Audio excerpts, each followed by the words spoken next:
Welcome back, everyone. Jerry Pitts is back with us today, Lima Attorney. We're talking a little bit about Joe Henderson. I think about a year ago, we talked a little bit about trying to get something to memorialize this person. And I, at the time, I knew the name. And I'm telling you, if you look up Joe Henderson, or if you remember, my gosh, he played with Miles Davis and Blood, Sweat, and Tears and had albums and everything else.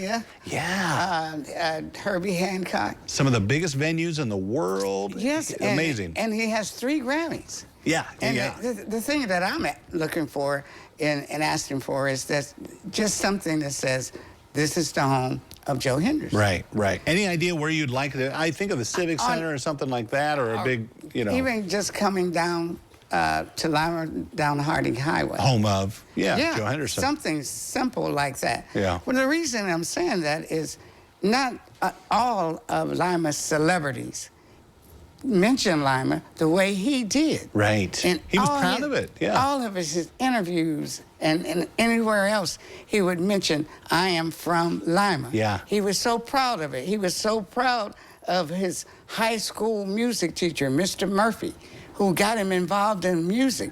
He talked about, he always talked about that he got his musical experience when he was 14 or 15, although he had been playing before then, when he would go to what they called the Springbrook Gardens and see people like James Brown, to see a bunch of other actors and entertainers that would come around Lima. And they would come to the area, Yeah, and he would even talked about the fact that the diversity in the music field here in Lima, that you could get country western, you can get classical, and all of those things influence his music. Yeah. And I'm just always so amazed about how he conquered the music area. Yeah. He was only 64 when he died. He was young. Which was about 21 years ago. And he left Lima when he was 18 years old. He was barely out of high school and said, I'm going to do this jazz thing. Went to Detroit and was playing with some big wigs right off the bat. He went to Kentucky State. Yeah. He went to Wayne State University in Detroit.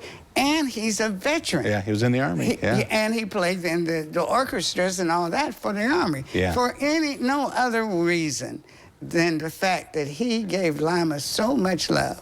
I wish that we could give him a little bit. Yeah. Isn't it funny though? Some celebrities, there's just a handful.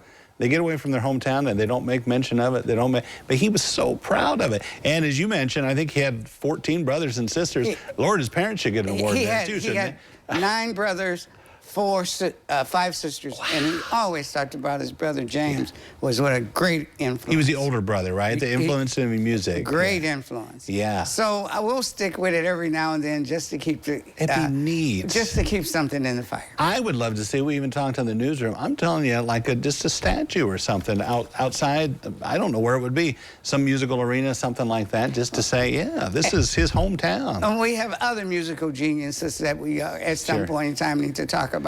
But he was one of the first, and he left here. He was born in 1937. Yeah. Did you ever get a chance to see him play? Yeah, right here. That's it. That was the That's it show. right there, Oh, and that autographed to me. And he was already a big deal when he came back and did that show, right? Yes, he came out to the Lima Technical College. Wow. 1992. That's Never excellent. forget it. Well, we'll see if anything happens. Maybe we can spur something here. We'll keep at it. We'll keep at it. Thank you, Jerry. Appreciate it. It's good Thanks seeing for you. having me. Don't go away. Medical news coming up next on Noon Edition.